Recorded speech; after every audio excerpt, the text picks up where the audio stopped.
नमस्कार, मैं हूं आपके साथ अंकिता पाल। बुलेटिन की शुरुआत करते हैं। मुख्यमंत्री योगी आदित्यनाथ ने गोरखनाथ मंदिर परिसर में जनता दर्शन के दौरान लोगों की समस्याओं को सुना। साथ ही सीएम योगी ने संबंधित अधिकारियों को समस्याओं के जल्द समाधान के निर्देश दिए।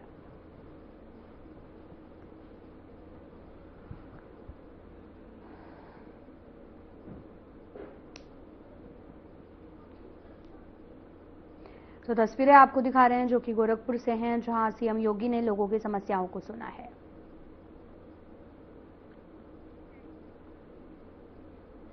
मुख्यमंत्री योगी आदित्यनाथ ने मंगलवार को विशेष गहन पुनरीक्षण यानी कि एसआईआर अभियान के तहत अपना एसआईआर प्रपत्र भरकर संबंधित अधिकारियों को सौंप दिया है। इसके साथ ही प्रदेश में मतदाता सूची के कार्य को गति देने के निर्देश भी दिए गए हैं और साथ ही मुख्यमंत्री ने यह भी कहा कि प्रत्येक पात्र नागरिक का नाम मतदाता सूची में शामिल होना लोकतंत्र की मजबूती के लिए महत्वपूर्ण है। और साथ ही उन्होंने अधिकारियों को पुनरीक्षण कार्य में पारदर्शिता और समयबद्धता सुनिश्चित करने के निर्देश दिए हैं।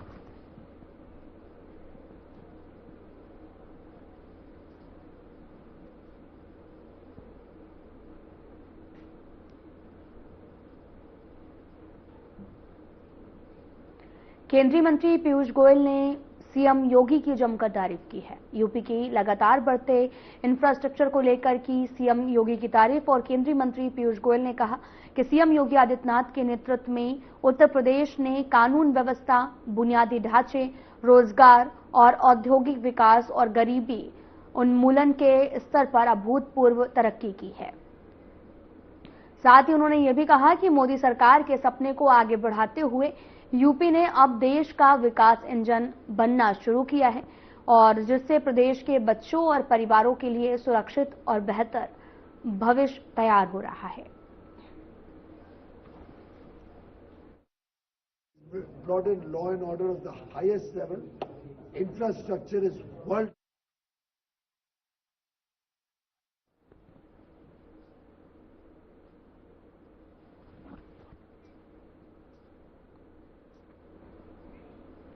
तो आपको बताते चले कि मंत्री ने विकास कार्यों का निरीक्षण किया। उत्तर प्रदेश का भविष्य बहुत ज्यादा उज्जवल है, पीयूष गोयल ने बोला।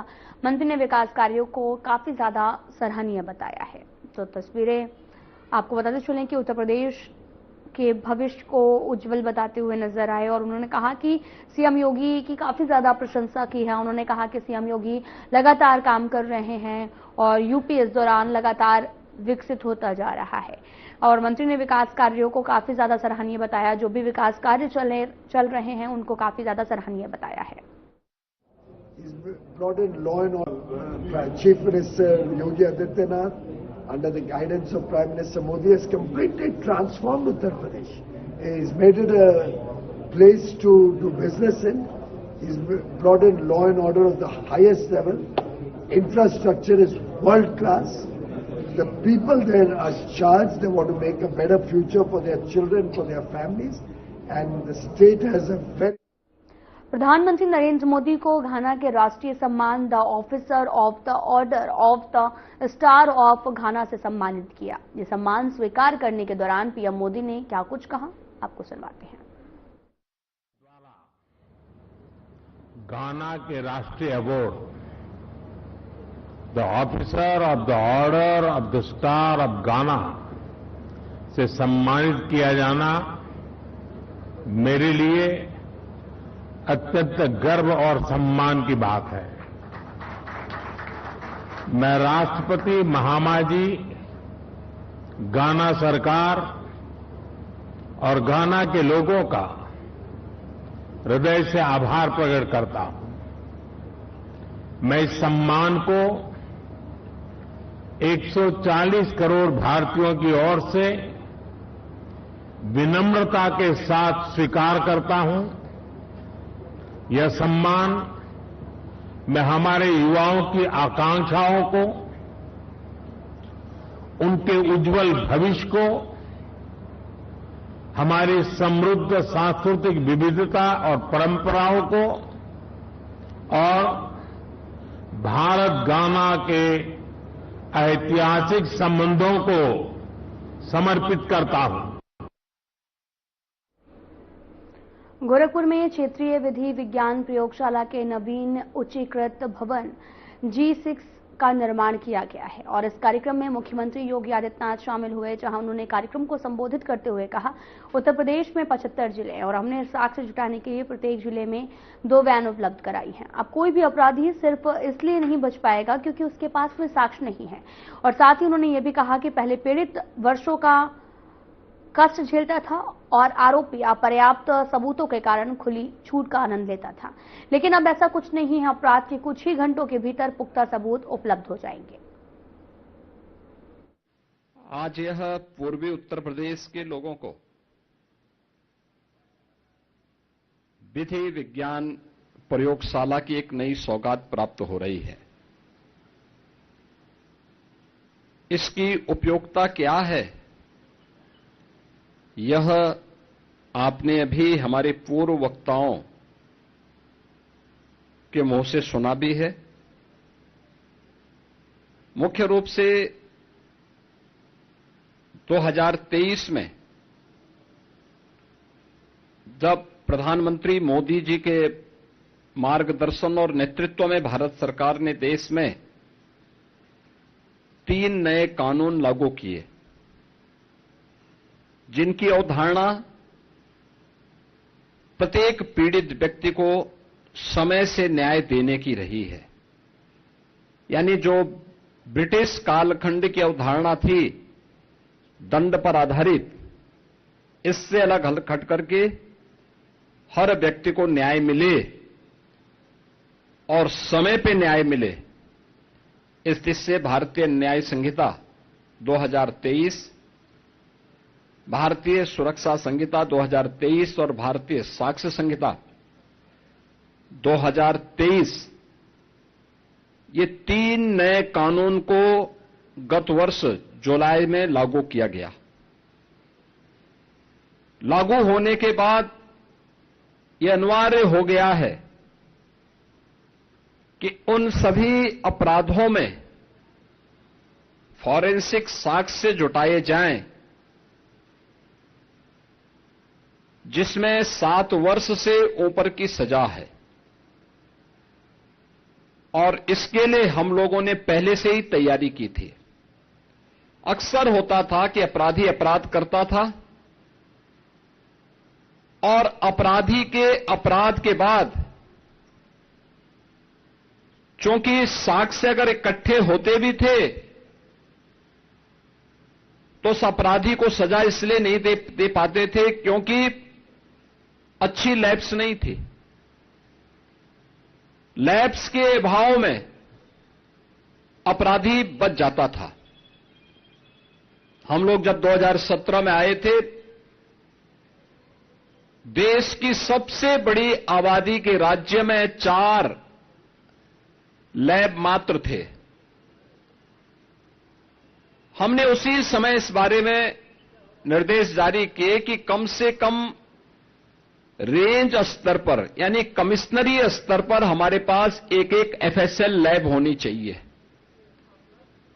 और इसके लिए प्रयास प्रारंभ हुए और मुझे बताते हुए प्रसन्नता है कि हमने 8 वर्ष में 4 लैब को बढ़ा करके 12 करने में सफलता प्राप्त की। 18 कमिश्नरी उत्तर प्रदेश में हैं, हर कमिश्नरी में एक लैब हो। उसके लिए हम लोगों ने 6 अन्य स्वीकृत करके वे आज निर्माणाधीन हैं। यानी 18 ये सभी लैब बन जाएंगे तो 18 लैब्स हमारे पास प्रदेश में होंगी। और वह लैब भी केवल सामान्य नहीं, जिनमें हर प्रकार के फॉरेंसिक साइंस से जुड़े हुए उस पहलू की जांच की जा सकती है जिससे अपराधी के खिलाफ एक ठोस साक्ष्य समय पे हम न्यायालय में प्रस्तुत करके उसे दंडित करवा सकें और एक पीड़ित व्यक्ति को न्याय दिला सकें।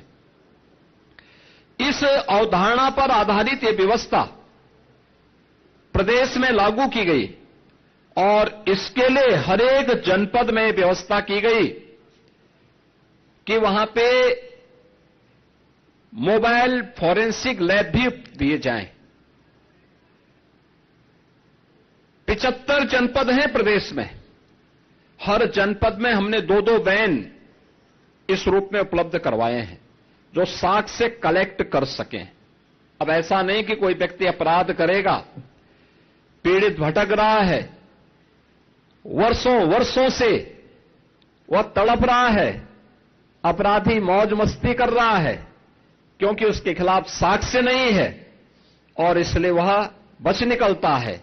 लेकिन अब बचेगा नहीं, क्योंकि अपराध होने के कुछ ही घंटे के अंदर उसके खिलाफ पुख्ता साक्ष्य होगा और साक्ष्य के साथ साथ लैब भी होगी जहां पे एक्सपर्ट बता देगा कि हां यह इस व्यक्ति से मिलता जुलता है और इस व्यक्ति ने यह अपराध कारित किया है।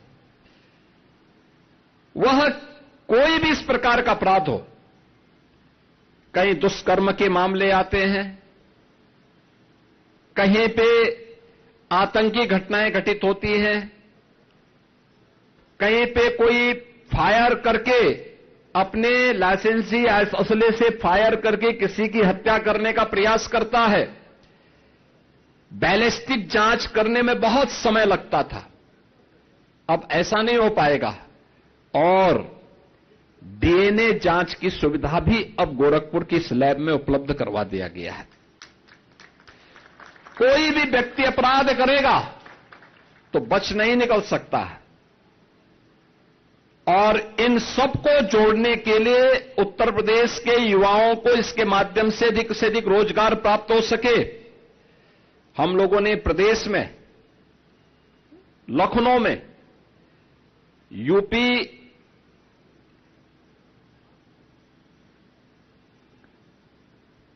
स्टेट फॉरेंसिक इंस्टीट्यूट का गठन भी किया है। उसमें हमने अलग अलग पाठ्यक्रम भी तैयार किए हैं। सर्टिफिकेट कोर्स, ये जितने भी कलेक्टर होंगे यानी जितने भी कलेक्शन करने वाले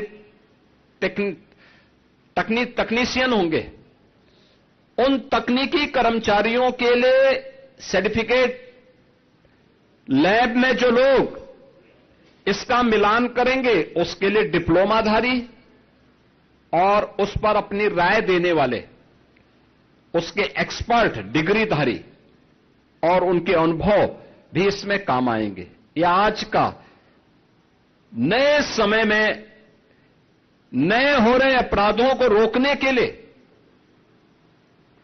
वैज्ञानिक साक्ष्य उपलब्ध करवाने की दिशा में तकनीक के माध्यम से अपराधी को समय पे सजा दिलाकर एक पीड़ित को न्याय दिलाने के लिए सरकार के द्वारा किए गए प्रयास का हिस्सा है।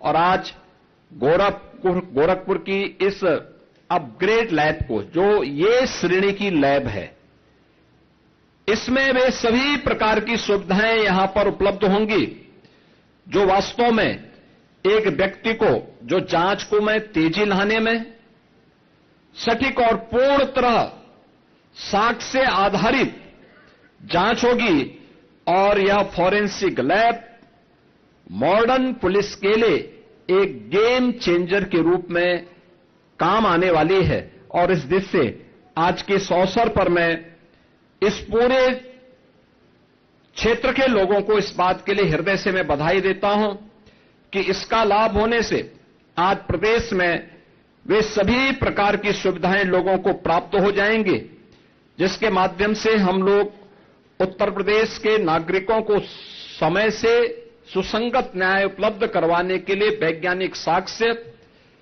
उपलब्ध करवा करके माननीय न्यायालय के माध्यम से अपराधी को समय पे सजा दिला सकें।